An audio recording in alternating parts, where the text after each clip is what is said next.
Како и минатата година, така и годинава договорите за огревно дрво ќе се склучуваат заклучно до месец март. Од подружницата во Струмица упатуваат апел до граѓаните навремено да ги склучат договорите, бидејќи огрев ќе добијат само оние кои навремено доставиле барање. Велат дека ДАП ќе нема како минатата година, ќе имаат на располагање поголеми количини со бука.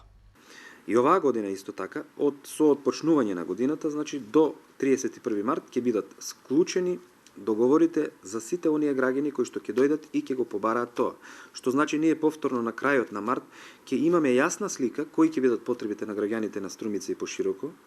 и ќе направиме план за тоа дали ќе можеме сами како подружница да го испорачаме она кое што ќе биде потребно или ќе ни треба евентуално некоја помош од некоја од соседните подружници. Апелирам до граѓаните да дојдат во најскоро време, да го кажат што е она што ќе им биде потребно, да склучат договор и да поминеме во понатамошно реализирање на она што сме го договориле меѓусебно. Исто така морам да напоменам дека количините за огревно дрво ДАП се лимитирани, што значи можеби уште неколку дена ќе се склучуваат договори за ДАП, после тоа ќе бидеме принудени да го прекинеме затоа што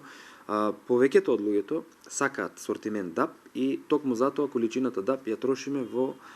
првите денови од почнувањето на склучувањето на договорите. Навременото склучување на договорите од подружницата велат дека ќе го испочитуваат и со навремената достава до корисниците, а за оние кои годинава во договорите ќе наведат дека ќе плаќаат на рати, ќе бидат доставени огревните дрва откако ќе биде исплатени последната рата.